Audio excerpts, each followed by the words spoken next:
Thank you for staying with us right here on TV3. It's time for Big Issue, where we discuss the top issues of the day, bring various perspectives into it to try and unravel and understand what is happening here in the nation. And there are two main issues we'll be discussing with this morning. The first, like we did indicate, and we've already started, reflect on the life and legacy of former First Lady Nana Konadu Agyeman-Rawlings, even as the nation grapples with the sudden death. It's one that caught many by surprise, particularly because she's been seen in the last couple of weeks. I've heard people who have even made reference to this week, but the last couple of weeks, major public events, she had been seen at those particular events. So always seeing her trademark attire with the headgear on in the company of her children. And yesterday, we also saw that announcement that was done by the head of the family, the children. Very difficult moments for the family and the nation as a whole. Tough time for so many years. She was a key figure in Ghana's political dispensation, and the nation's political history cannot be written without reference to her for what she represented. And for so many years, she was that figure of women empowerment that we all associated her with. And she made her mark in the political space. And early on when we're having this morning segment, I made a point that I would describe her as a woman of conviction, particularly the circumstance under which she left the party, the NDC, to set up the NDP, how she remained in the NDP with her daughter remaining in the NDC and being a member of parliament on the ticket of the NDC. I mean, she is a strong-willed woman who works what she believes in, and all those are things that we'll be reflecting on as we even come to terms with her death. And there are lessons to learn from it, and sometimes these things happen.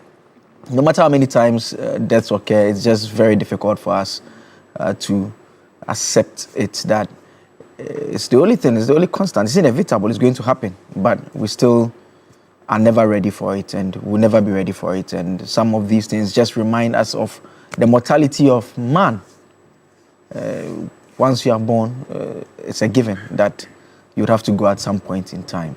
And so far since her passing, there have been lots of tributes that have come through. I'm going to show you some of those tributes on the screen quite shortly. I think there's one that came from former President Nana Akufo-Addo and a host of other key Ghanaian leaders. We'll be bringing that up on the screen shortly. This one here is from Nana Akufo-Addo, the former president. He says, "My wife Rebecca and I are deeply saddened by the news of the untimely passing of the wife of the late first president of the Fourth Republic, His Excellency Jerry John Rawlings, the longest serving first lady in our history and the founder of the 31st December Women's Movement, Excellency Mrs. Nana Konadu Agyeman-Rawlings. As a role model for women in Ghana and across Africa, Mrs. Rawlings' gender advocacy and women empowerment initiatives remain impactful to this day. Her commitment to the growth of the women's movement in Ghana and the African can never be forgotten. She was a warm and affectionate woman with a good sense of humor and was excellent company. Rebecca, my children, and I extend our deepest condolences to her children and family on this sad occasion. May her soul rest peacefully in the bosom of the Almighty until the last day of the resurrection, when we shall meet again."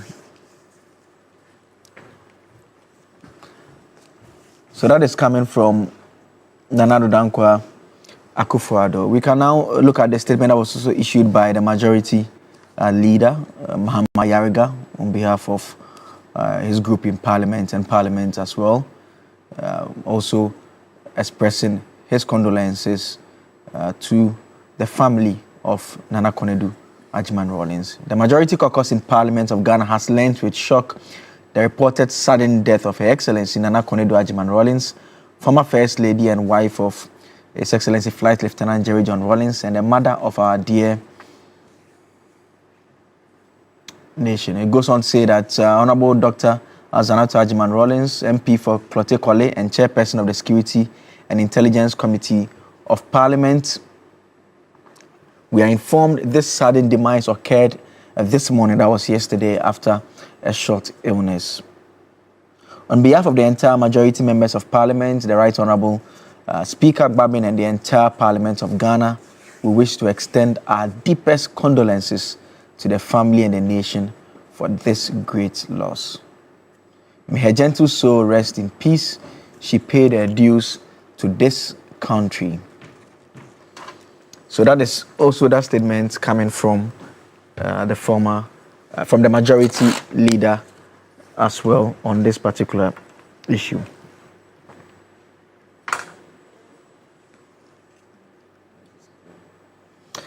Let me introduce you to my guest in the studio this morning. Abraham Amaliba is a legal practitioner, a member of the National Democratic Congress, and Director General of the National Road Safety Authority. Senior, thank you for joining us, as always. Thank you for having me. Next to him is Kwame Jantua. Kwame Jantua is a legal practitioner, energy consultant, a member of the Convention People's Party as well. He's here with us today. Senior, thank you for joining us. Good morning. How are you? I'm very well. I hope you're also doing well. I'm fine. I thought we would have a minute silent for the former First Lady and my cousin. I think we can do that. Yeah. I think that is in order. After the introductions. After introductions, yes, then we'll do that. So, Ebo Bakman is also. But he just returned from us. Dubai, or you don't know that? Oh, really? Yes, I thought you would have made the people to know that because he was absent last week and he will be absent next week again, he's become a globetrotter. Interesting. So you need to make the people know that. Oh, okay. And his circumstances have now changed. So that is Kwame Jantua. If I left out there, according to senior AB, he's a globetrotter now. I'm working for the country. Okay. I'm not just getting up and going. I'm working for the country. Okay. Why do you have to defend yourself? I'm not defending myself. You know, the way he's saying it as if now the man... You enjoy yourself. I'm enjoying myself. Okay. As he said, I eat in Dubai and poo in Ghana. Ebo Bakman is Deputy Communications Director for the United Party, the latest political party in town. Yes. And Prof as well is with us in the studio. Professor Enoch Opoku-Ntwi is a governance and policy analyst, always with us. I think we can do the minute of silence now for Nana Konadu Agyeman-Rawlings. Should we stand or should we sit? We stand. We stand. We stand.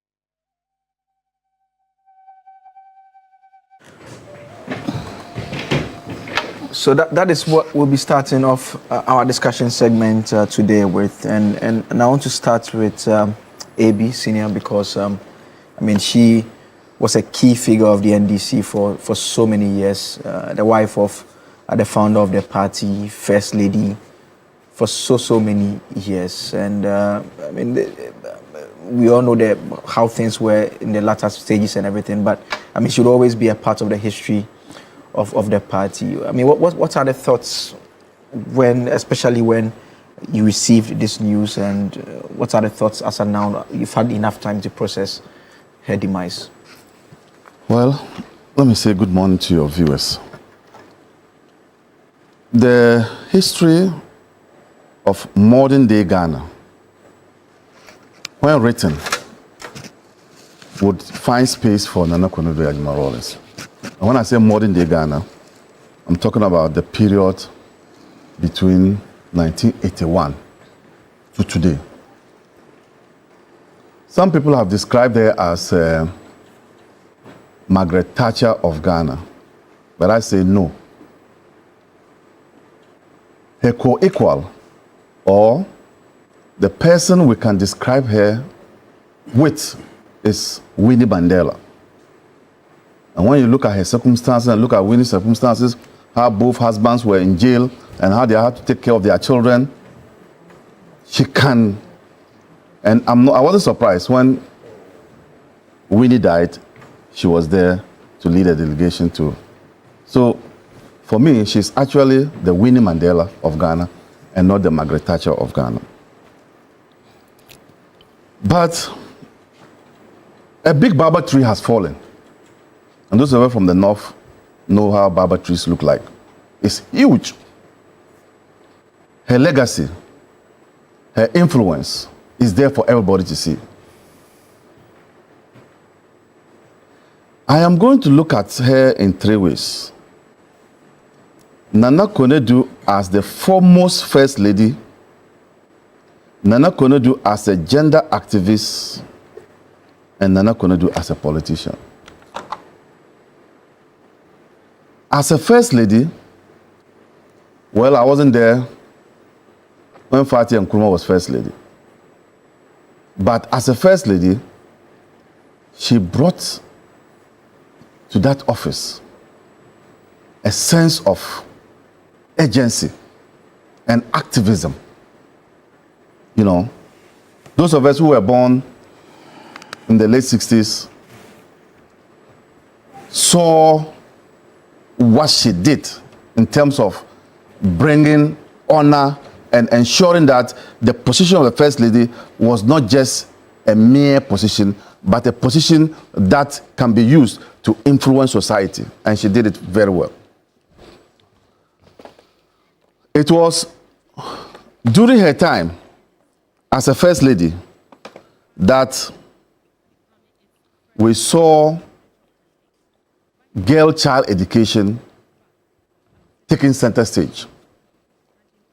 It was during her time that we began realizing that it is important to educate your girl child just as the boy child.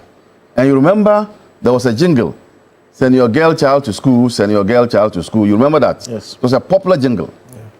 You know, and as a result of that, numbers, enrollment in our schools, primary schools, began tilting towards in favor of the girl child. And up to today, it has been so. When you go to the primary schools, the girls are more than the boys. It was due to her efforts. She single-handedly ensured that happened. Her influence, today, as we speak, there is no nook and cranny of this country that Nana Konadu has not visited. Indeed, when we were growing up in secondary school, and it was only GBC, first 30 minutes of news was all dedicated to Nana Konadu Agyeman-Rawlings, to the extent that people were now switching off their TV stations. But it was based on merit because she was in the thick of affairs. I'm saying, and I knew this for a fact, 30 minutes, first 30 minutes of the GBC, prime time news, it used to be 6 o'clock or 7 o'clock. 6 o'clock. 6 o'clock. So you could, because she was doing so many things in the countryside, said that you couldn't ignore her. All in an attempt to change the destiny of girls and women in this country. Need I say that as we speak today, there are Gari processing centers named after her or the 31st December Women's Organization. There are daycare centers as we speak, because she felt that what inhibited women from blossoming is taking care of their children.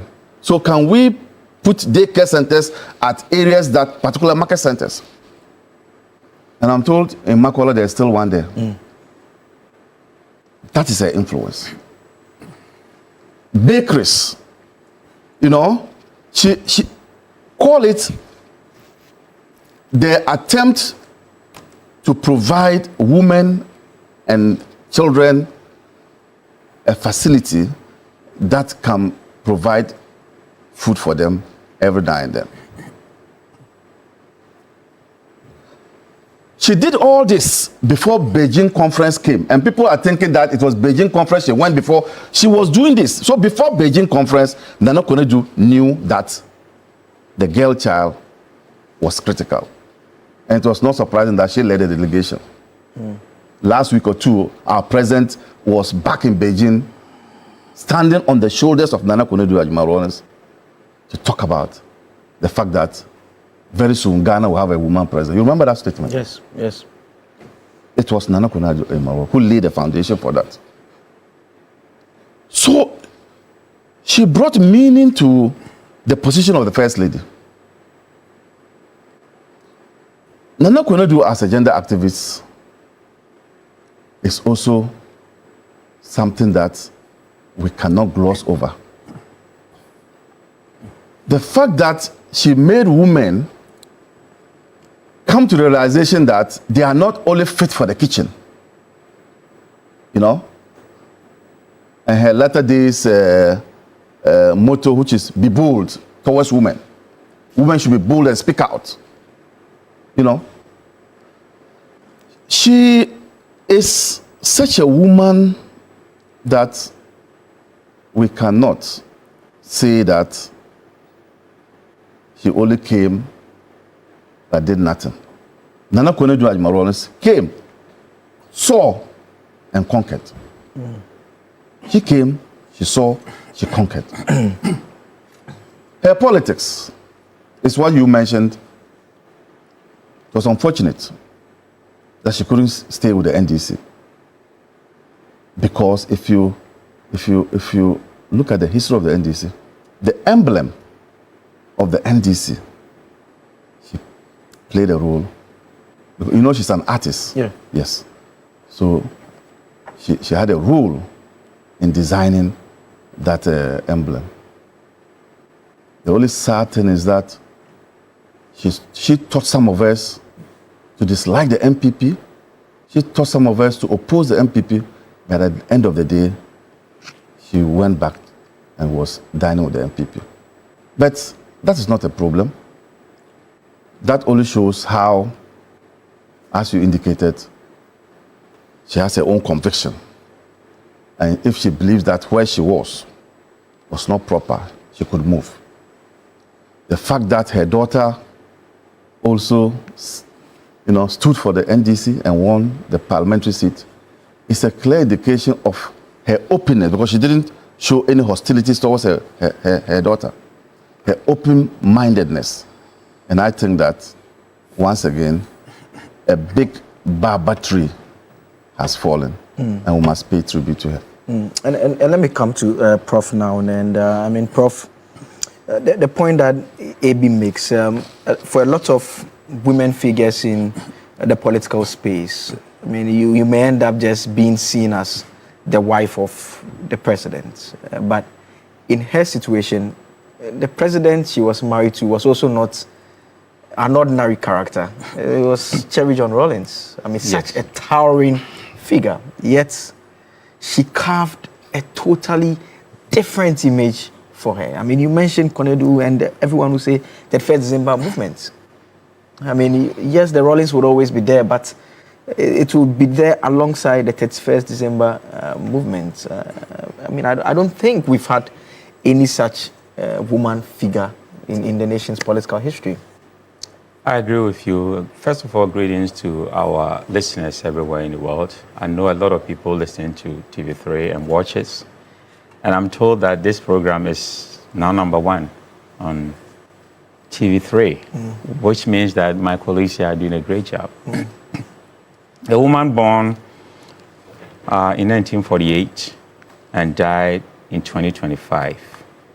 The husband, Jerry John Rawlings, was born in 1947 and then died in 2020. So Rawlings was just 1 year older than Nana Agyeman-Konadu. And from the elders that I learned from, if a woman is very close to the husband, once the husband goes home, sorry, I think I need water. Once the husband goes home, it doesn't take long for the woman to join him because their souls are tied together. In fact, I've heard a bit of that story. Yeah, our elders will tell you that. So when a woman is very close to the husband, once the husband go home or once the woman go home, it doesn't take long for the woman to join the husband. So Rawlings went home in 2020, 5 years ago. And I'm not surprised that Nana Konadu has joined him. Now, Julius Caesar asked a question, what is in a name? The name Nana Konadu Agyeman-Rawlings is a trailblazing figure in Ghana's politics and a champion of women's empowerment. She was an awesome woman, a woman with her brains who supported the man. People have not even talked about the culture that she broke. Because of Nana Konadu's marriage to Rawlings, made a lot of Ashantis marry Nevers. There are a lot of things this woman did to break the barrier of myth, even in traditions. And she comes from a royal family, the Ashanti royal family, married Rawlings and helping the man maneuver the way. She is a strong woman. It's not easy to marry a military person who is a, straight shooter. Military people say things like this. Yesterday I was talking to somebody, a lady, and she said that she liked the boys from Casford, the fellows at the universities. And I asked her, AB is a fellow. So why are you, she said, those guys are genuine. Those in the military, those in the boys' halls who sing all the songs that we know at the universities, they are genuine.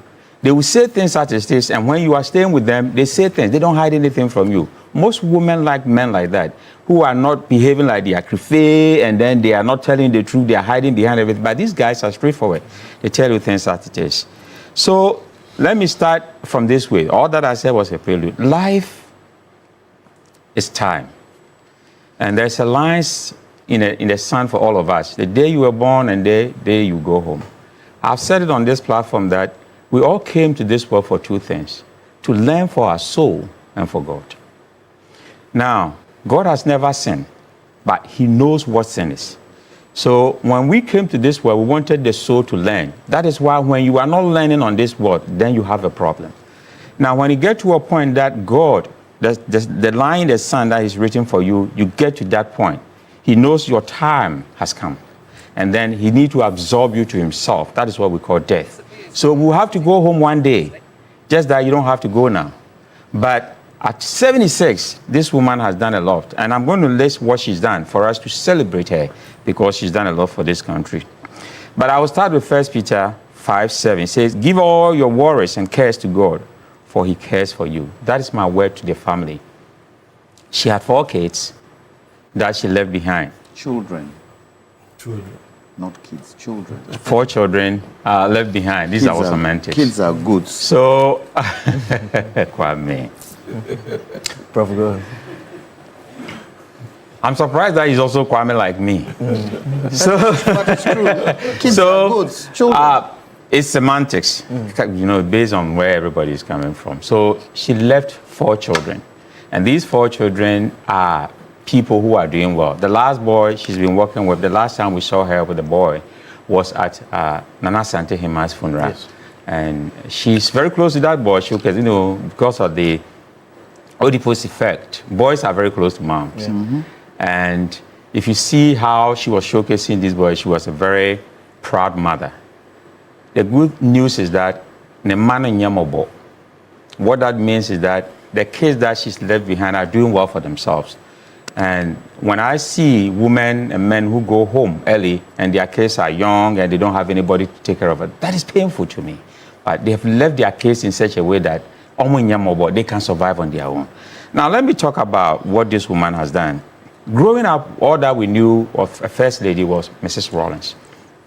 She was in charge of the Cuba boys who were going to Cuba.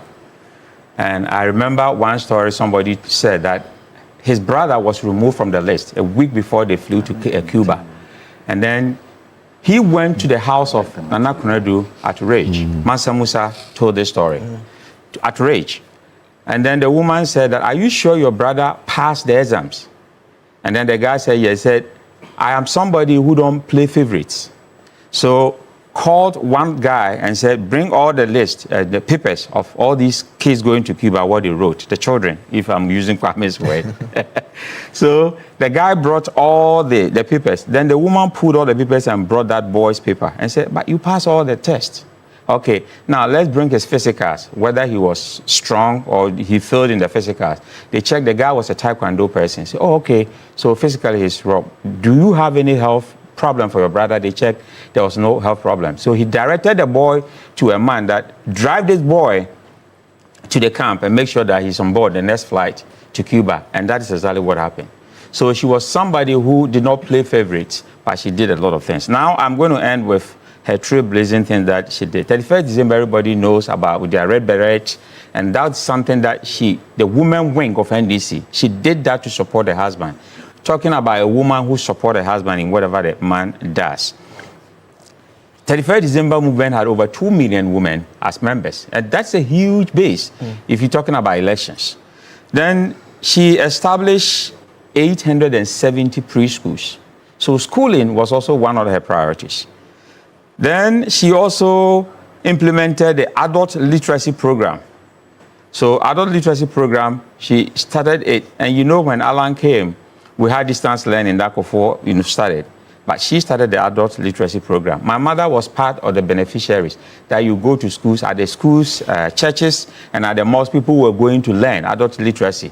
So women who were bean sellers, who were watches sellers, were going to the adult literacy and learning. She brought that idea, which was very good. Then she started a project that generated income for women, Gary and other processing that really helped her. So she cared about women and children because she understood when she was raising her kids and the husband was in jail, she realized how difficult it is to single-handed as a parent raise children. And here my heart does off to all women who are single-handedly raising their kids. God bless you and God strengthen you. Then she played a crucial role in the adoption of the Interstate Succession Law, PNDC Law 111. She knows that kind of tradition. In those days, when you die, your nieces will come and take over your assets, and then they kick the woman away with the children. She said, no way, it's not going to happen. She introduced this PNDC Law 111 so that if the man did not leave any will, and now we are being told that about 90% of Ghanaians die without a will. So it means that the tradition is still there. We don't write wills. People think that if you write a will, it means that you are going to die the next day. But that is not the case. When you prepare your back before you leave and go home, at least you leave peace behind so that your children will not be fighting about some of these things. So when we talk about PNDC Law 111, she was apt to it on that. She lifted the spirit of rural women and empowered them to do a lot of things for themselves. She was also part of the Ghana becoming the first country to ratify the UN Convention on the Rights of the Child in 1991. So she was part of it. Then she was also the first woman to run for president in 2016. We know Kradonko and the others came in, but she was the first to start that. Then she founded the the NDP. Remember, she was also one of the vice president, the vice chair of NDC. Yes.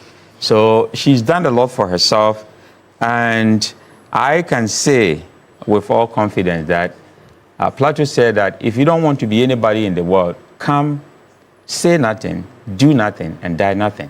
But she came, said something, did something, and she died something. And our condolences once again to the family of the former First Lady in this moment of grief, this very difficult time. And it's a pain that we share with all of them. It's a national loss at this point in time. And Ebo, I mean, I think what do you say is that one thing that comes to mind when you think of the former First Lady? Let me say this, that every nation, every family, and every husband needs a Nana Konadu. I mean, she was such a powerful and impactful human being. And my colleagues have mentioned some of the things she did with her life.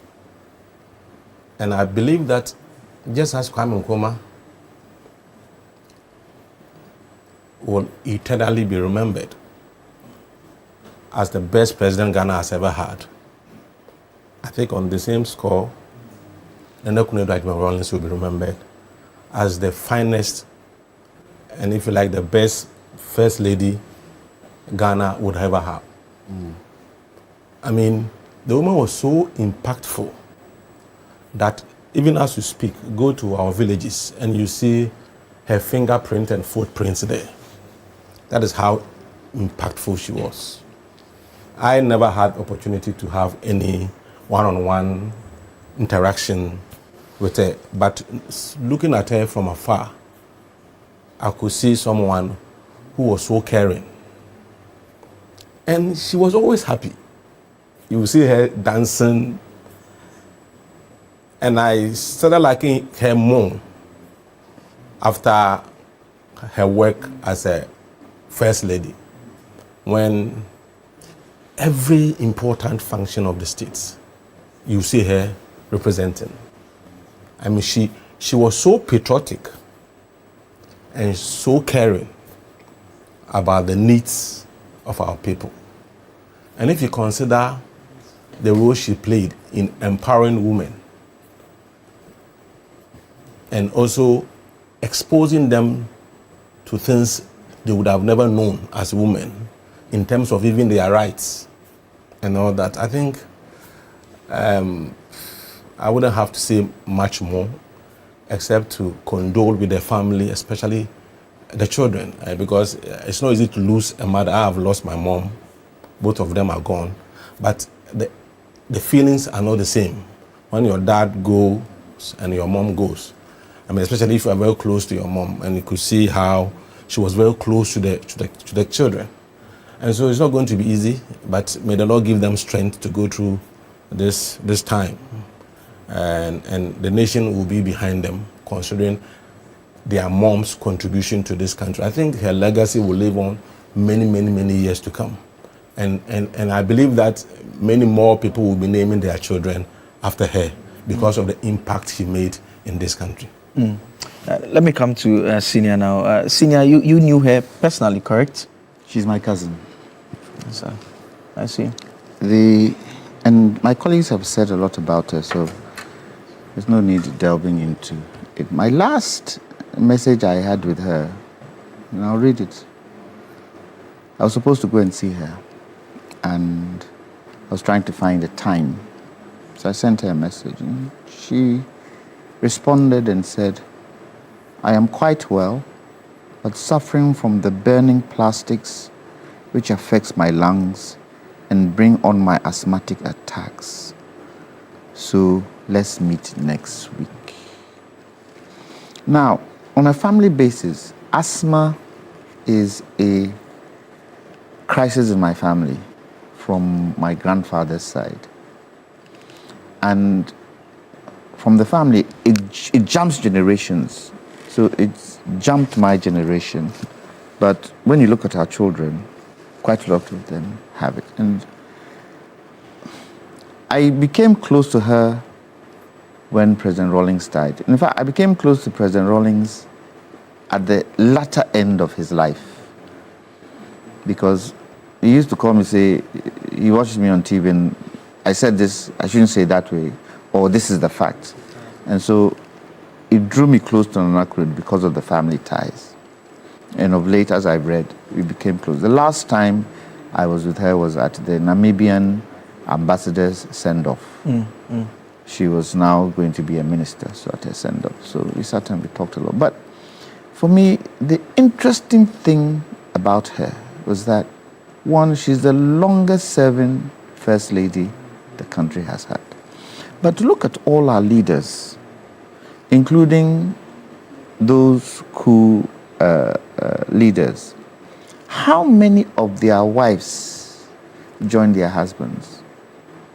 So you can see from the revolution time, she was there and she played a part. And that part she played made her very, very important in the history of Ghana. We've lost a great woman.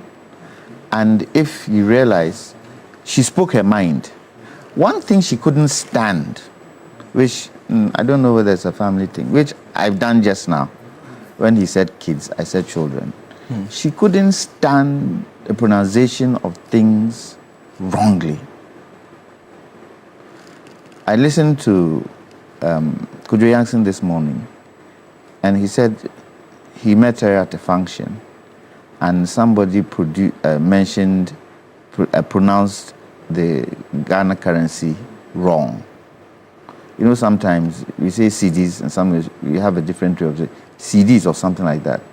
And she got pissed and told Kojo Yankson that I think you understand English, you have a good diction. Why don't you start some program on radio? I guess that birthday say it right. Yes, say it right in the morning. Say it right in the morning. So she was the kind of woman who would make sure she straightens you when you go wrong. Sometimes when I go there, she said, I watched you. You said this, you said this, you said this. But these are the facts. There were some business people here who she felt were camouflaging and doing things. So she'll call me. When you go, talk about this person. A, B, C, D, E is what they've done. X, Y, Z is what they haven't done. This is who I am. But for me, I listened, but I would tell her, it is not my place to go and sit on TV and talk about individuals. But she was quite strong. And when you look at some of the things she did, when she went to Beijing, she stole the show. And she didn't go as a first lady, she went as an activist. And I think she helped in bringing this women's activism in place. And a lot of women, I think, have learned from her. I want a situation where we have a lot of women in politics. A lot of women like Nana Konadu Agyeman-Rawlings in politics. I remember growing up, her father was strong, and he used to come to the old man since they were colleagues. He used to come to the old man and sit and talk. And, you know, in our days, your father can have a visitor, and you are standing by the door just in case he needs you to go and run an errand. And some of the conversations they were having were heavy. I didn't understand it, but you could see that they were talking heavy, they were talking family business, and they were able to distinguish their traditional setup from their political leanings. And when they spoke, you could see they spoke nation. And I think that's where she also learned that from. Now, Nana Konadu wasn't perfect. There were things she did that some people didn't like. But generally, on the whole, she has left an imprint on Ghanaian politics. The first lady to stand for the presidency, she's done a lot, and I hope, unfortunately, the only leader in Ghana that wrote 14 books was Kwame Nkrumah. I hope she wrote a book. She did. Okay. Just a few years ago, she had the autobiography. Okay, and you see, the thing with Ghana is that when people write books, we don't hear about it, we don't see it, we don't even use it. As opposed to going abroad, as going abroad, somebody will write a book and you see everybody reading that book. And you even see on TV them discussing it. We don't do so in this country. There's a lot of history in the books our politicians write. So kudos to her, and may her gentle soul rest in perfect peace. Yes, the asthma was really serious. I think she got the brunt of it from family. Hers was quite severe and quite strong, and it really demobilized her, you know, when she got an attack. So we pray that her soul rest in peace. But the good thing is that she is going to meet her beloved President Rawlings. It's a shame that they've died young. Yeah. They've died young. They haven't died old. And it shows that they brought their children up in a way where they could stand on their own. And I think Senator and the rest would be able to stand on their own, even with the two figures in their family gone. And we wish them all the best, and we're all there to support them. Yes, and for the children, I think they are a product of two strong human beings. And so they need to exhibit that and be strong. But in the words of Gramps Morgan, Jah will wipe away their tears.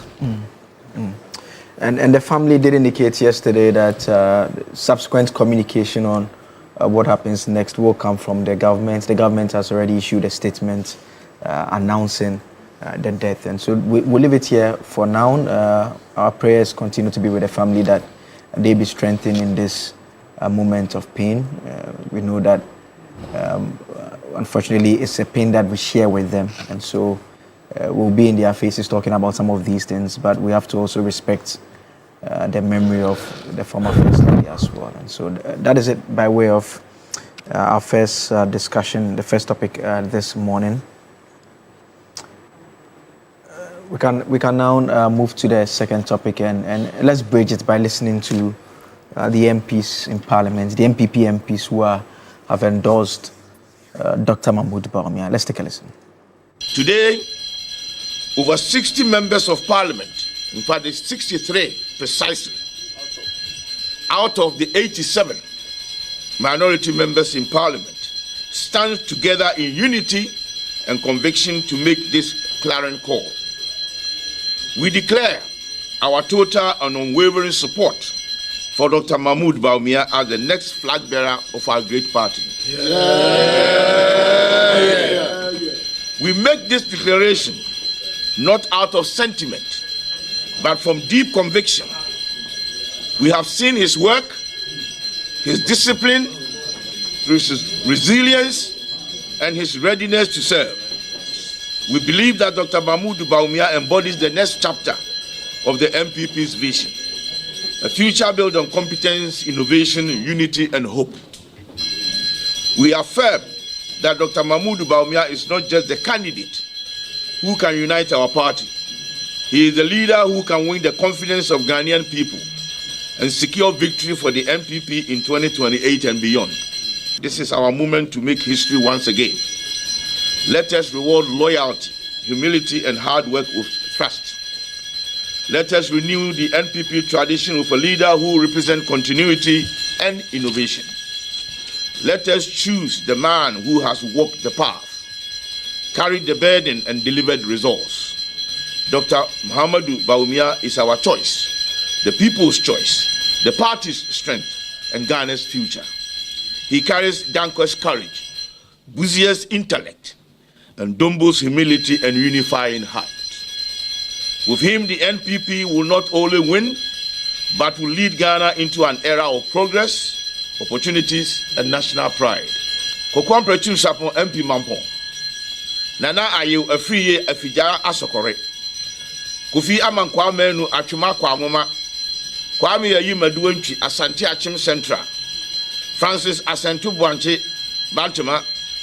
Vincent Eko Asefua Old Tafo. Yao Frempon Ado. Manso Adubia. Mavis in Kansa Bodu. Afija Sechere East. Collins Adumaku Mensa. Afija Kwabre North. Dr. Patrick Bwachi Yado. Obuasi East. Akwasi Konadu Menshia North. Professor Kingsley Nyako Kwadaso. Ernest Yao Enim Kumau. Damata Apianima Salam Afija Kwabre South. Dr. Fred Chey Asamoah Offense North. Francis Osu Echang Dwabin. John Darko Suame. Kofi Obri Yeboah Subin. Michael Edu Ofori Krom. Nana Ejeibe Bafuwa Menshia South. Nana Eric Agyeman-Rawlings Ahafuano North. Nana Asafo J. Aye. Reminds me of primary school when they are marking the register. You have to say present. But those are MPP MPs who have announced publicly, 63 of them, that they've endorsed Dr. Mahmoud Bawumia because they believe he is the best foot forward for the opposition party in terms of reclaiming power. There's a part of the speech where they say he has the talent of Dankwa, the intellect of Buzia, and the humility of Dombo. That's quite a script there. and I'll start with Ebu. Ebu is a former member of the New Patriotic He's dying Party. to comment. Deputy Communications Director of the United Party.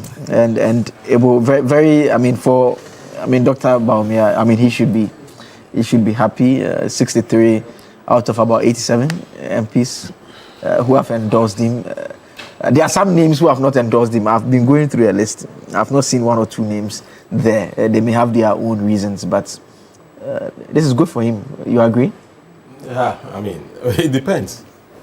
It depends, whether the MPs themselves have good relationship with their with their party members at the grassroots or even the delegates. Because I can tell you, some of these MPs, if they try primary, they will lose in their own constituency. So they endorsing the candidate just just to show off. I mean, just to play some psychological game on the delegates. But you see, let me say this without apology, that most of the names I heard are from the MPs from Ashanti region. Truth be told, MPs in Ashanti region don't really understand politics. And I say it not because I disrespect them. In Ashanti region, the only competition is primary. Once you win primary, you're an MP. So they don't really understand the nuances of politics. So they think that what they are going to do is all about winning the primary. Because that's what they know. And they think that once you win primary, you are going to win the next election. Because that is what they are used to. So I'm not surprised most of the names mentioned are people from Ashanti region. But you see, the MPP has chosen the path of self-destruction. And from the way things are going, it looks as if no one can stop them. And nothing can stop them. In fact, the point you make, there are 29 of them actually from Ashanti, 29 from Ashanti region. The next highest number is Eastern. The same characteristics. Yeah, but Western just 2 from the Central 2 as well. But to be fair, they don't have a lot of MPs in Parliament. Yeah. So the point I'm making is that they have chosen this path of self-destruction. Why is it a path of self-destruction? I mean, a party in crisis. Look what is happening in your country. Your main opponent is doing fairly well with the economy. And it's also exposing some shocking corruption cases from your administration. In fact, the party that is set to replace you is in full swing, the UP. And you think all that you can do is to be doing some of these things. If you're an MP and you're supporting a candidate, well, why don't you do it quietly? It questions whether MPP has leadership. I don't think any reasonable political party will sit down for such things to happen in the party. So if you come out openly to support a candidate and the candidate loses and another candidate wins, how are you going to cooperate with the person? I mean, this is simple politics. You don't have to study political science to understand this. That as we speak, the leaders of MPP are those in parliament, because they represent the voice of the party in the country at the moment. And so if you find yourself in this position, I think the most sensible thing you do is to play a neutral role. Even if you support someone, openly you play a neutral role to ensure that you're going to have some unity in the party. Because, I mean, listen to those who really care about the party, and they tell you the party is in crisis. And yesterday I was talking to one MP whose name is not there. He was shocked that they did that. And that is not the way to build their party. Are you getting the point I'm making? So, probably, I mean, if you look at all the damages they have done to this country in terms of economic mismanagement, in terms of galamsey, in terms of corruption, probably it is only right that they are now tearing apart their own political party. Probably the ghost of those who suffered or who died because of DDEP are haunting them, and that is why they can't do things right. Well, we are watching, and you said something. You said something. You said Alhaji Bawumia has what?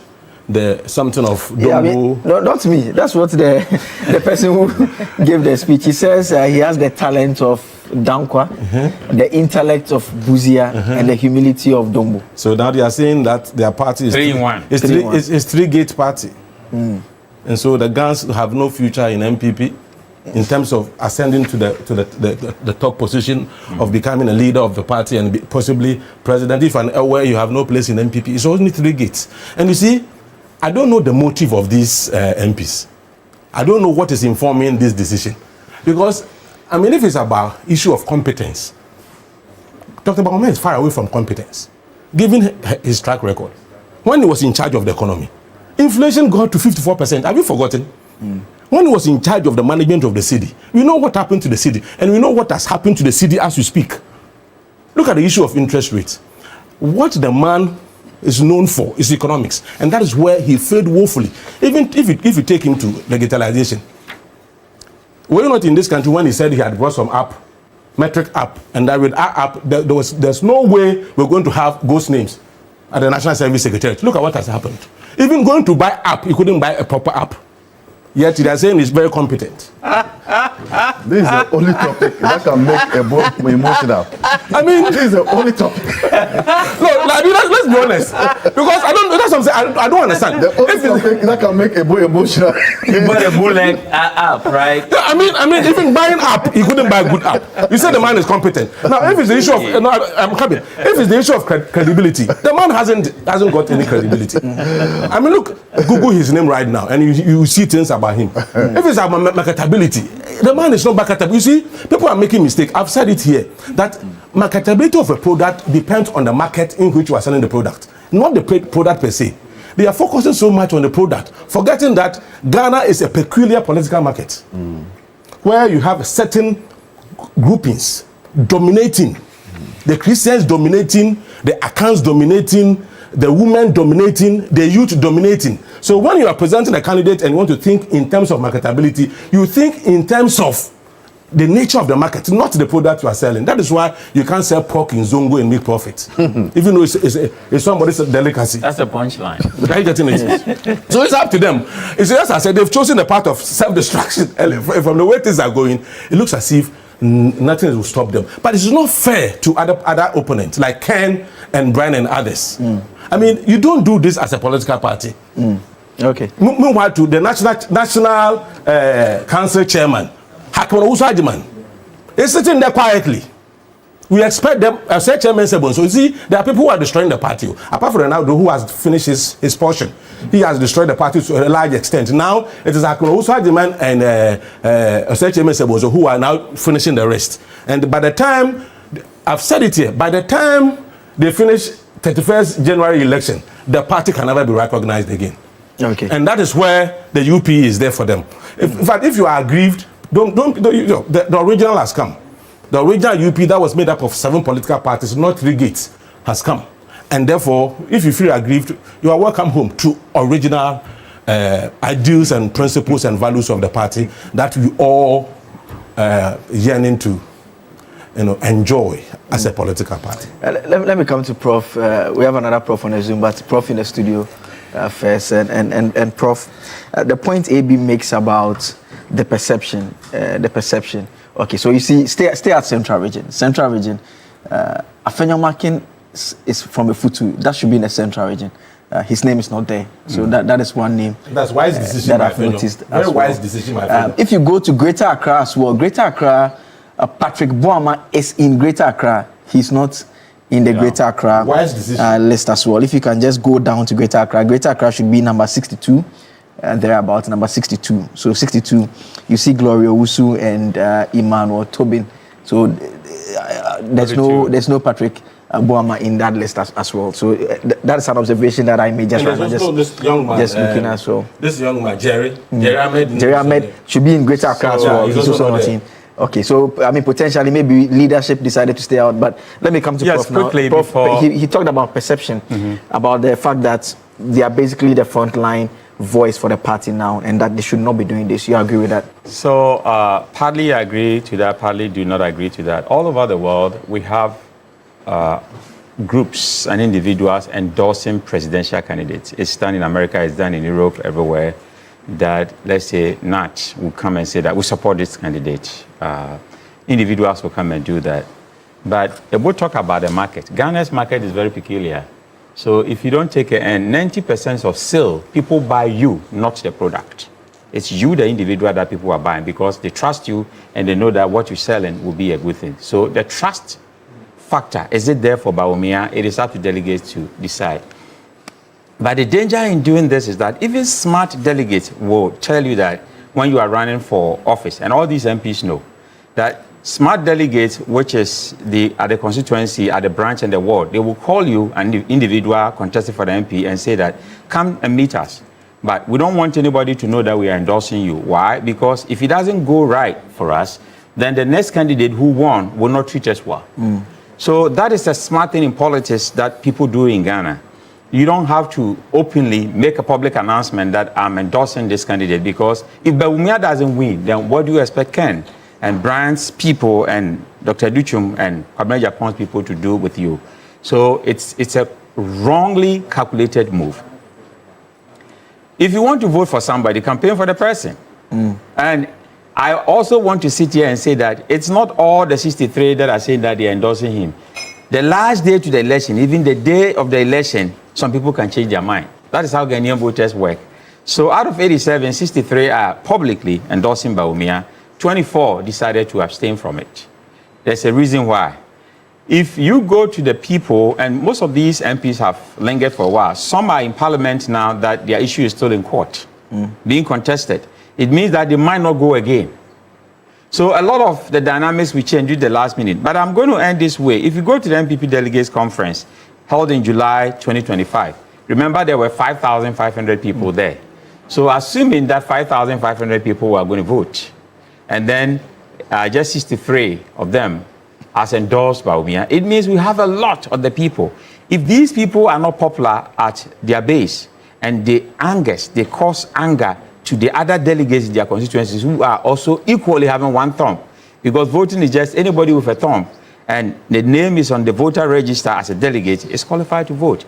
If those individuals get angry, that what is in it? That these MPs are always, this is the third time that they've endorsed Bawumia. So what is it? And Brian this morning, I heard him saying that he knows that from now that they have endorsed him 3 times, very soon they will start every week to endorse Bawumia, and he's not fazed by that. Then I listened to Kwaku Kwarteng, who speaks for Kennedy Japan, saying that this is an AstroTurf endorsement and it's a cosmetic endorsement. So looking at all these that is going on, it means that there's a little bit of confusion in the MPP camp now, because they cannot do a decent campaign. You don't have to make public announcement about this, because you all belong to one family. And not when your base, the root, have been shaken by another person, a secessionist, Alan Chamati, who broke away and has formed the UP party. So there is a traditional party coming from. The United Party is no more united. We have another United Party, and then we have the MPP. So your base is now having a problem. The ex-president Akufo-Addo has called them, the candidates, to break bread with him to talk about how they can unite, because they are all not happy about what is going on there. So I don't know what is going on in MPP now. This is not a time for them to be doing this. It is the time for these MPs who have come publicly to endorse Bawumia to talk about unity in the party, not the division, because what they are doing is rather dividing the party, not uniting the party. Let me come to senior now. And I mean, if you look at the list, the breakdown, like I said, it's the stronghold of the MPP is where most of the numbers are coming from. I mean, another way of interpreting this data would be to say that it shows clearly that he wields or he enjoys a significant support from the members of parliament. Most of them are endorsing him. It's only fair that the party proceeds and gives him the mandate. Would that be a fair conclusion? That there are others who are also competing. For me, I've said it and I always say it. The MPP need to build confidence in the people. This devastating election that they had, devastating. They are on the periphery, they're on the surface of the water, knowing that the sharks are underneath. They're not trying to kill the sharks, but trying to do certain things to show that, oh, everything is fine. Everything isn't fine. This thing they did, they are putting sunshine in Agari. What is it meant for? What are they trying to say?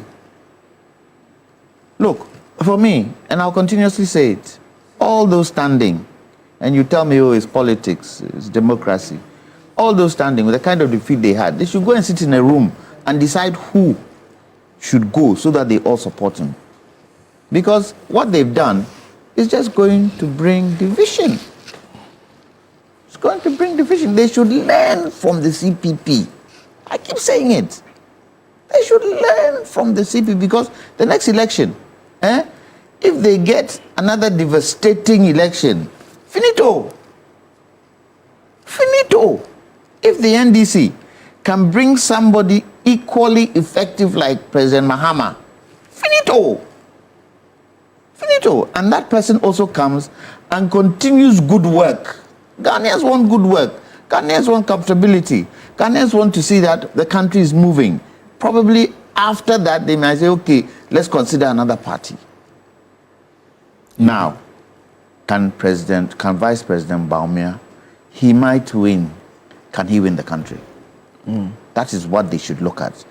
Anybody they choose, they should ask the question, can they win the country? Because you see, in Ghanaian politics, one of the major challenges in Ghanaian politics is finance.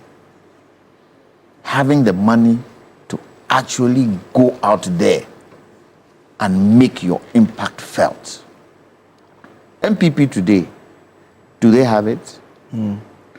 Okay, let's even say it's business people who will support them. Today, how many business people, if the election were held today, how many business people will put their money in the MPP?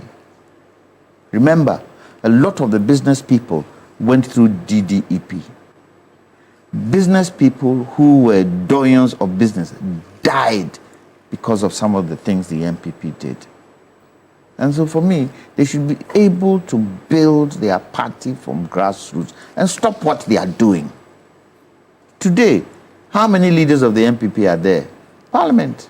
How many of them are in Parliament? The NDC has just increased their supermajority in Parliament. How many of the MPP members are in Parliament? Very few. And that few should be able to build the party from that small nucleus, not divide the party. Because you see, somebody like Ken, he has a loud mouth and he can talk well and he can convince delegates. He can convince delegates more than Vice President Bawumia. Brian Champon, he might have the wherewithal in terms of money to do what he wants to do. What does Vice President Bawumia have? The fact that he was vice president? And who was he vice president with? President Akufo-Addo. How do the people see President Akufo-Addo's tenure? Do they see it as good?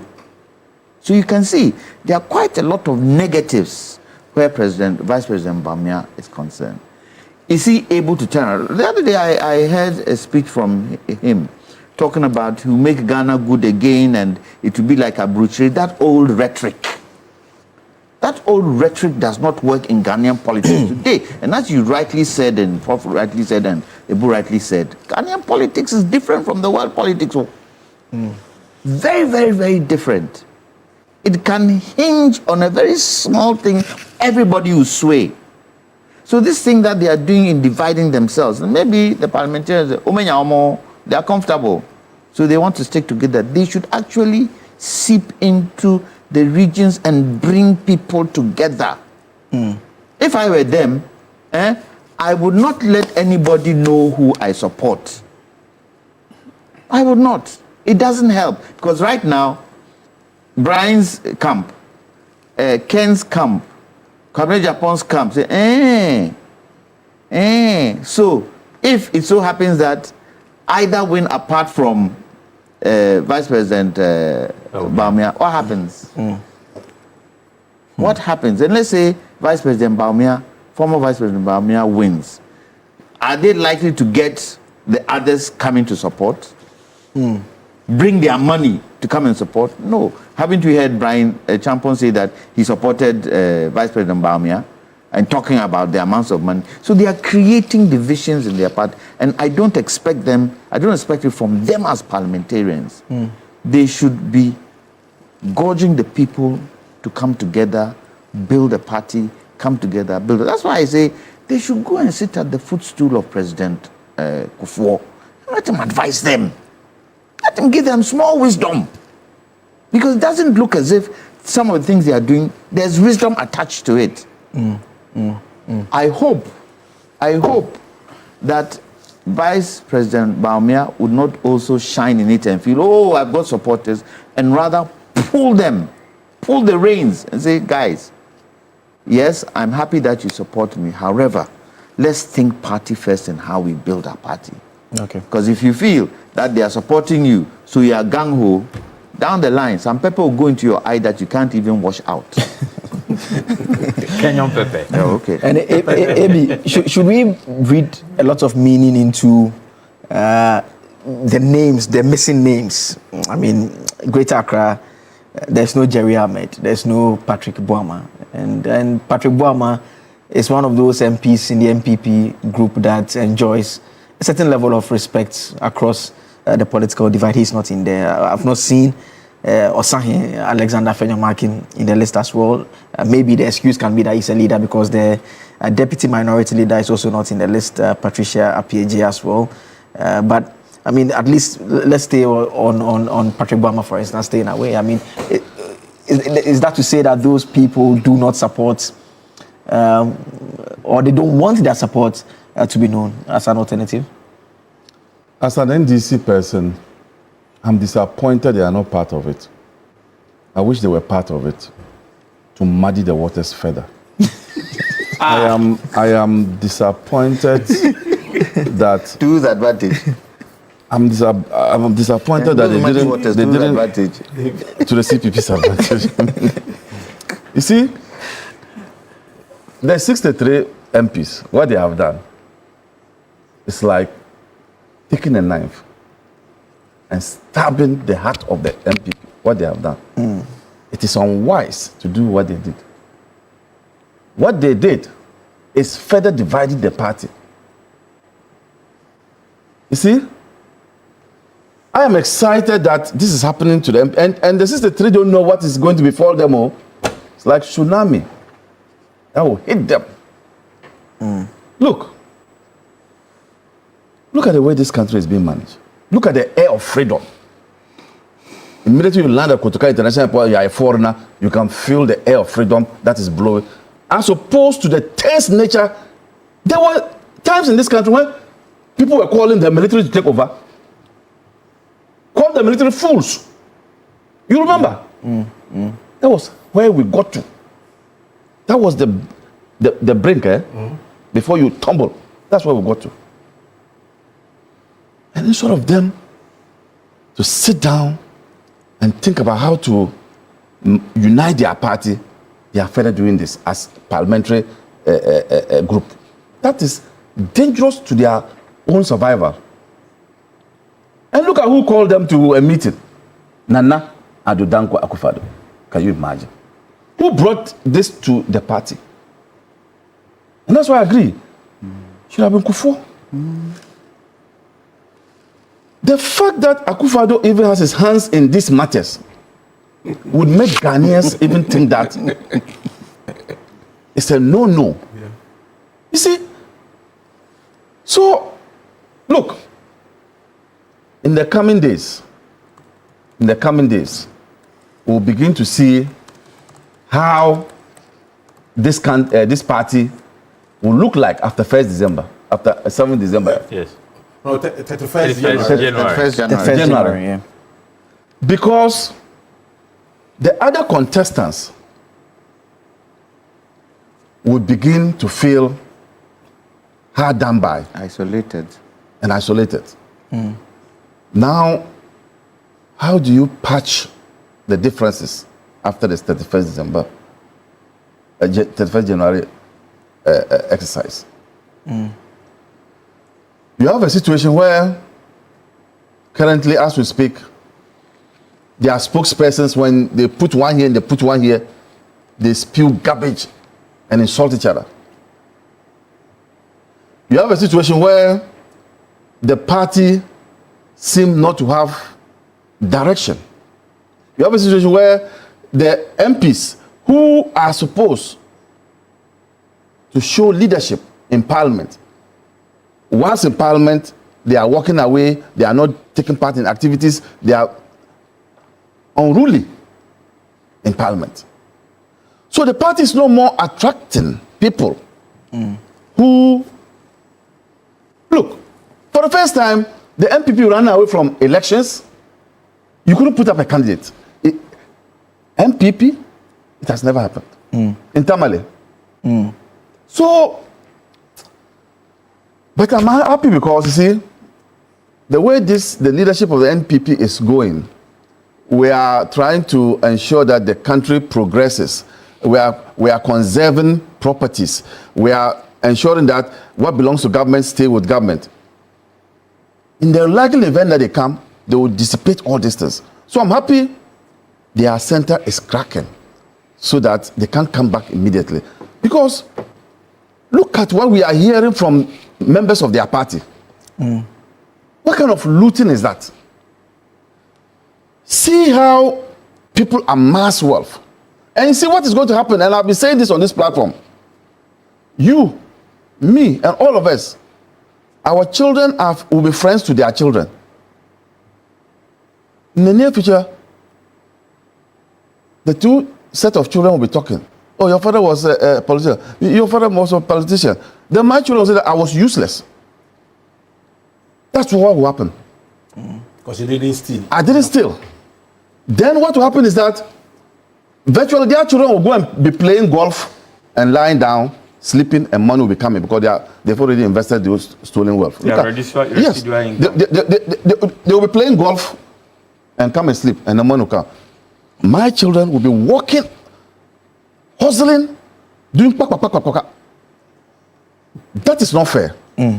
So let them understand that it is important for them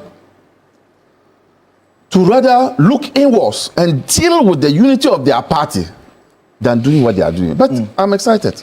And just before I go to Prof on Zoom, I mean, on the division that you speak of and what the MPs have done, I mean, one would argue that other MPs had, prior to this, already endorsed other candidates. And so, for instance, Sticker, Dr. Stephen Amoah, he's an MP in Shaiso. He's been moving with Kennedy Japan all around. I think Kweku Kwati as well. And so the one would argue that it's the campaign season. Some of them had already gone to do that. It's just the case that Dr. Bawumia has the numbers, and so a number of them have come out that way. The effect is not the same. The collateral damage is not the same. Where you have an individual, members of parliament, align themselves to one candidate or other. But when you have almost the entire parliament, rooting in favor of one person. Because he enjoys that support. And I'm saying that the collateral effect is what I told you, that it has a damage that will be that will afflict the party. It is different when an individual MP is found doing those things. Okay. That's different. The effect is not the same as when you have an entire 64 MPs, 63 MPs coming to. Even Kwabena Japan really followed Bawumia during the last election. So now he's contesting him. So individually, it's normal. But we all know from Romans, Matthew 12:22, that a house divided among itself doesn't stand. Okay. And a house that is divided among itself with conflict leads to collapse of that house. So they should be wary of that. Okay. Let me go to Professor Smart Sap on Zoom now. Prof is with the KSTU. Prof, good morning. Last week you were with us in the studio. Thank you for joining us once again. And where do you stand on this raging debate, so to speak, here in the studio? I mean, do you find anything wrong with what the MPs have done, or do you think that, I mean, like the others are endorsing, it's only fair that they also show their support, and it just happens that a significant number of them support Dr. Bawumia? Well, a very good morning to your good self, and a good morning to the team in studio. Good to see you all. Missed you all. Good to see you, Prof. Good morning. I think I would have started from a point, but you rightly sorted that one out with Senior Maliba right now, in respect of the conversation being made to look like it is one-sided. It is not one-sided. For me, it is only that one has more numbers than the others. But we know, and I'm sure all of the team in studio know that, with the exception of maybe Kwabena Japan, the rest have some members of parliament following them, making public statements in their favor, campaigning for them, endorsing them over other candidates. And so I would feel that it is a campaign season that has brought this kind of following. And one happens to have more members of parliament following him than the others. But it is not a mark of maybe division, in my view, where, there is a difference between party and government. Right now, party sits on the laps of the structures. So constituency have party leaders at the constituency, and the member of parliament attends the leadership meeting in attendance. But the leader, the one that chairs constituency meetings, is the constituency chairman. So it is on that person's lap that parties do sit. And you can graduate it to regional and to national. In parliament, like you rightly noticed, Afenyomakin feels he is a leader, and his the deputy, the lady, they feel Jerry Ahmed is also a leader, kind of. So at the leadership level, I'm sure it is wise for leaders to decide to be neutral or try not to go behind anybody, because the back will fall on them as leaders. But when you take the leaders out and you see some MPs strongly supporting Kennedy Agyapong, feeling that he's the man of the moment, some strongly supporting Dr. Brian Echampong, I don't think this morning we will be fair to Dr. Mahmoud Bawumia, only because he happens to get more numbers from that same cohorts than the other aspirants. It appears that we make it look like they don't know what they are doing. If it is dividing them, they know as well. And if it is uniting them, they know as well. So let's grant them the fact that they are also a very formidable political party. Yeah, I mean, but as a political analyst, I mean, the obvious fact of the matter is that they are now going to have the election. In the likely or unlikely event, depending on how you are projecting it, that Kennedy Agyapong wins. Kennedy Agyapong, these are frontline politicians. The MPs are frontline politicians. Would he bring all these individuals into his inner circles to prosecute a campaign with him? Fantastic. So the question is, the scale of the leader or the eventual leader to be elected in January. One important skill that leader must have is the uniting skills to reconcile people, because they know very well, irrespective of whoever wins, the rest will get some numbers. So Kennedy Agyapong will get some numbers, Dr. Bawumia will get some numbers, Brian, Kobne Agyapong, and everybody will get some numbers. I'm not sure it's going to end in somebody getting 0. So they will still get some numbers, and irrespective of the number distribution, the leader, eventual leader, would have to demonstrate that scale of reconciliation and lead the process to bring everybody on board. It is necessary. Even if you get 95%, you must still have the leadership skills to bring on the 5% who didn't vote for you. And that is fundamental. Today, many have made reference to fundamental politics, and I think this is also fundamental politics. And so for me, I don't want to feel like we, the ones commenting on social media and elsewhere, know what is good for the NPP except the NPP itself. Like, it's like everybody else knows what is good for NPP except NPP. They themselves don't know what is good for them except. So let's just guide it. My caution will be that because they would one day come back to seek to unite, they shouldn't use those smears and unprintable words and all those things that came up in the beginning. I think now, I don't know whether they've been saying it and social media doesn't report it, but now it's kind of toning down a little.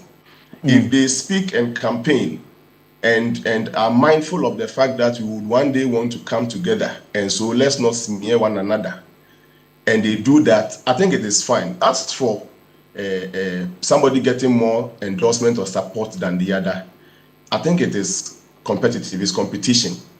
And so we may want to perhaps be a little gentle with them, but speak against, like the regional chairman in Bono and Ashanti, those people on whose lap the party sits, those ones, I think it is a red flag. and they have to stop. Already they've led themselves through that already. But if there's an opportunity to reverse that, that is where I think the conversation should center on. As for after 31st January, United Party going to take over all the supporters of NPP, that is quite risky.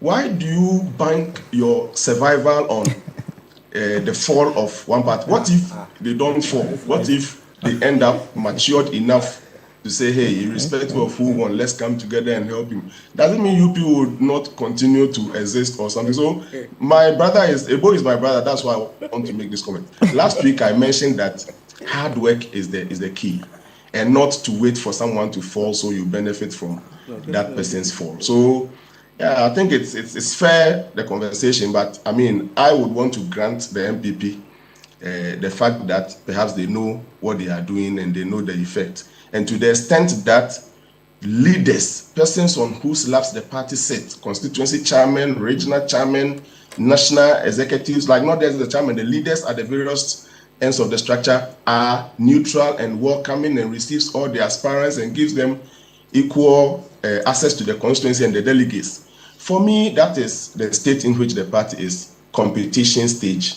They should just have to. Yeah, I mean, but those positions you mentioned, some of them are not being neutral. That's what I said. And so that's why one would argue that the party, I mean, I've heard some who have said it's in disarray. I mean, you have some of these leaders, regional chairmen who are supposed to be neutral, endorsing publicly. And that is what is playing out in Parliament as well. You have significant number of MPs also doing same. Basically, everyone deciding that there's a competition to win, so we are all going out to compete.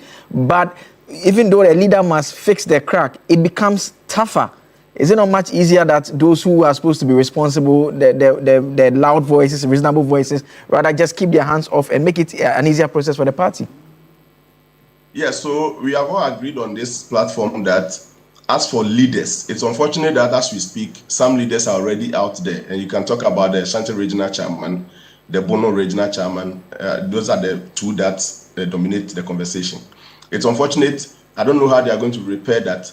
But you see, actions must be accounted for going into the future. So amongst the MPP delegates, I'm sure after this presidential race, there would be the constituency and the regional race and all those things. They would get an opportunity to clean the system and I mean substitutions where necessary and all those things, so that you get accounted, you get the opportunity to account for your actions and inactions. So that's how parties. You remember the Preventive Detention Act, the case that went into the Supreme Court around that time. The judges were clear that yes, as at that point, it was an act of law that was being perpetrated, and that citizens will have the opportunity to amend the law at the polls.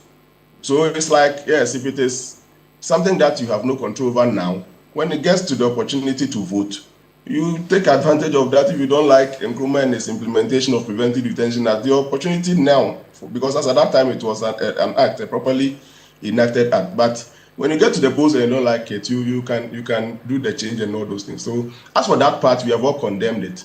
But what the conversation we're having this morning is in respect of the members of Parliament, and I'm saying that it is distributed across all the aspirants, perhaps with the exception of Kwabena Japan. Only that some aspirants have more than others, and that doesn't form basis for the level of conversation we are having, especially making it look like everybody else knows what is good for MPP except the MPP people. Let's leave them to do it and then hope that they can come out victorious. Or maybe degenerate their party or something. Then we can discuss the outcome. I guess every Ghanaian will be voting as well in the general elections because you keep referencing that everyone seems to know what is good for the MPP. You also know that the one who is constructing the road doesn't know that it's crooked. So to say that everybody knows, so everybody knows and the MPP doesn't know, it's not the case, because we are watching and we know what has befallen some political parties like CPP. We saw it. Didn't we warn Akufo-Addo, and now where is it? So please. Yeah. So Yeah, because Hey, boy, I don't come to have Yeah, this boy, debate it's not again. coming The two of you had this debate last week. So, Right yeah, on the table. Prof mentioned me. Yes, no, but you had that debate here last He week. mentioned to advise me. And so Yeah, I last would week you want to said say the same something. thing again. You said the same No, thing. I would want to say something. Okay, to you go Prof. ahead. Prof, I know you don't have a problem with what is happening in NPP because this one favors your candidate. I know that. But you see, but the point is that not every wound heals. There are some wounds that don't heal. And so when you are organizing yourself as a political party, you need to be careful. Because if you're at the regional level, some of the regional executives are tearing the party apart. And also at the constituency level, they are tearing the party apart. Then it behoves the MPs, who are now more or less the mouthpiece of the party in the country, to be very circumspect in the way they act. Because what your actions should unite the party. You see, organizing a press conference to make this known is different from an individual following someone. Okay. Because the impacts are not the same in terms of whether it's going to unite your party or divide your party. So, Prof, I know you won't have problem with that because of what I know. I think that Blay, let me react to Yes, that. yes. If you have Just a minute, just a from minute. your heart. Yeah. So last week, my brother, Professor Pukwentri, made a comment to the effect that I am NPP today. Ebo Duncan is my brother Ebo is making it look like I have a candidate and all those things. You see, if you have your views, don't impose it on me. If you feel I am Bawumia delegate or whatever, you don't have to impose it on me because you will not know me better than I know myself. Wait for me to proclaim that I am this, I am that. Don't impose it on me. I just let it go because sometimes I grant people Prof, we are in a their marketplace of views politics. about me. Prof, we are in a marketplace of That's politics. fine. No, but you've had your time already. Yeah, Prof. You know what I Yeah, was- Prof. You want to say something? Bawumia, what I was saying is that sometimes even in leadership, everybody knows a good leader except the leader, him or herself. Because it's sometimes lonely at the top. And in most leadership cases, what comes to you, according to John Maxwell, is filtered. So you become lonely. But you talk about a skill that is important, the uniting skill. And I know that Nanado had 95% or so. And how many percentage did Alan have? You know, it wasn't much. What was the percentage that Alan had when he contested with Nanado? But that 5% or so, the one who had 95% still could not unite. And now we have a UP. So we are just guarding against future what will happen. I don't know about your political party. Last week I didn't talk about your political party. So leave me out of this. This is between you and Ebo. Okay. Oh yeah, I'm fine. Prof is my brother. Sina, I'll give you the final word. Final word, Sina. What is wrong if you tell people where you stand? Yes. So he says if he wants to project, he'll do that. If he's not, He hasn't declared yet, so don't force anybody on him. That's what if he's he saying. feels he supports somebody, he should tell us, yes, I support this person. However, No, but he says when he wants to project, he's going to what do is he that. waiting for? he doesn't want to project. No, that. Blay. What is he waiting for? Blay. Yeah, Prof. No, Blay. Yes, Prof. Blay, sorry about the interjection. Oh no, You it's see, fine. Don't worry. One must not have a view on a matter only because he is under an umbrella or is beside an elephant. I am a professor of a university. Can't I have a view on a matter without align? Is it every Ghanaian that is NPP or NDC? And must views be necessarily coming from the umbrella or the elephant? All right. So let's not force ourselves into a certain box because every view must belong to an elephant or an umbrella. I don't really like that. So But, who do I you- mean, who I'm do you free. vote for? I take comments, but That's fine. That's when fine. it is not on the That's table, fine. let's not discuss it. Thank you. Thank you very much, Prof. It's elephant, umbrella, or butterfly. Butterfly. Eh? Yeah, butterfly. Prof, you left out. You left out butterfly. Let's do some messages now. This one from Stephen Pen from WA. You say that the MPs, they are just 87, and that the numbers, those who are going to vote, are more. And so you don't think it's an issue at all. Prince Nana York, you say that the party is being divided outside Parliament, and now they have divided it in Parliament. That's also the message that you also brought. Musa Batwa in Asawasi, you say that my deepest condolences to the Rawlings family on the passing of former First Lady Nana Konadu Agyeman-Rawlings. She was a trailblazer who dedicated her life to promoting women's empowerment and active participation in politics. There's a statement that has just come out from the presidency. I'll just take you through that quickly as we wrap up here. Announcement of 3 days of national mourning is signed by Felix Kwachiofosu, MP, spokesperson to the President and Minister for Government Communications. And the statement indicates that following the passing of Her Excellency Nana Konadu Agyeman-Rawlings, former First Lady of the Republic of Ghana, President John Dramani Mahama has, on behalf of the government, declared 3 days of national mourning from today to Friday 24th October to Sunday 26th October 2025. During this period, all national flags shall fly at half-mast at all public buildings, diplomatic missions, and government installations throughout the country and abroad. This is in honor of a memory and in recognition of a distinguished service to our nation. Mrs. Agyeman-Rawlings has served Ghana with dedication and commitment, particularly in women's empowerment, child welfare, and social development. The government extends its deepest condolences to the family, her children, and all who mourn this irreplaceable loss. May her soul rest in peace. And that is the statement that is on the screen now, signed by the Minister for Government Communications. And that ends our discussion segment this morning. My guests have been Abraham Amaliba, legal practitioner, Director General, National Road Safety Authority. Kwame Jantua is also a legal practitioner, member of the Convention People's Party. Ebo Bachman is Deputy Communications Director for the United Party, the UP. Special greetings to the people of Cape Coast. But who's your boss? Of Cape Coast. Solomon. Solomon Owusu. And Professor Enoch Opoku Entry, Professor Governance and Policy Analyst.